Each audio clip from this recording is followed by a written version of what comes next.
जमीयत उलमा इस्लाम फे के सरबराह मौलाना फजलुर रहमान को पाकिस्तान डेमोक्रेटिक मूवमेंट का सरबराह बनाए जाने पर मुख्तलिफ सियासी रहनुमाओं का कहना है कि मौलाना फजलुर रहमान के लिए अपोजिशन इत्तेहाद की सरबराही एक बड़ी आजमाइश होगी। वो काफ़ी सूझबूझ रखने वाले सियासतदान हैं। ज़रूरी नहीं है कि मुस्तकिल सरबराह रहें, दूसरों की भी बारी आ सकती है। अपोजिशन वाले कुछ भी कर लें, अब ये कौम को मज़ीद बेवकूफ़ नहीं बना सकते। मदरसों के बच्चों को इस्तेमाल करने के लिए भी फजलुर रहमान को सरबराह बनाया जा सकता है। नवाज शरीफ सियासत के हवाले से पहले ही नाअहल हैं, बिलावल के पास तजर्बे की कमी है, इसी वजह से मौलाना फजलुर रहमान को सरबराह बनाया गया होगा। इन ख्यालात का इजहार जमात इस्लामी पाकिस्तान के नायब अमीर असदुल्ला भुट्टो, डॉक्टर फारूक सत्तार, तहरीक इंसाफ के रहनुमा ताहिर मलिक, MQM पाकिस्तान के रहनुमा महफूज यार खान और पाकिस्तान पीपल्स पार्टी के सीनियर रहनुमा ताज हसन ने रोजनामा सच्चर टाइम से गुफ्तगू करते हुए किया। असदुल्ला भुट्टो ने कहा कि फजलुर रहमान काफ़ी अरसे से मुस्लिम लीग नून और peoples party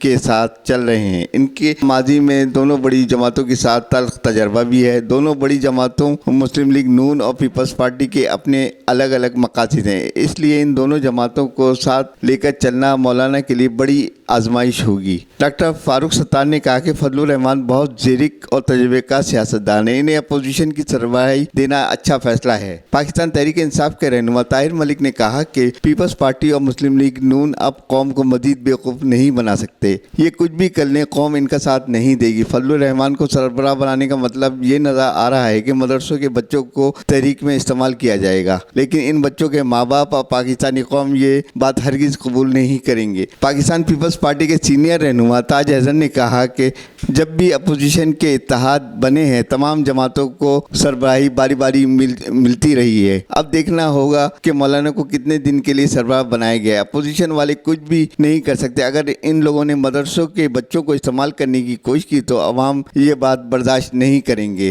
report SM Mumtaz, Sachar news, Karachi.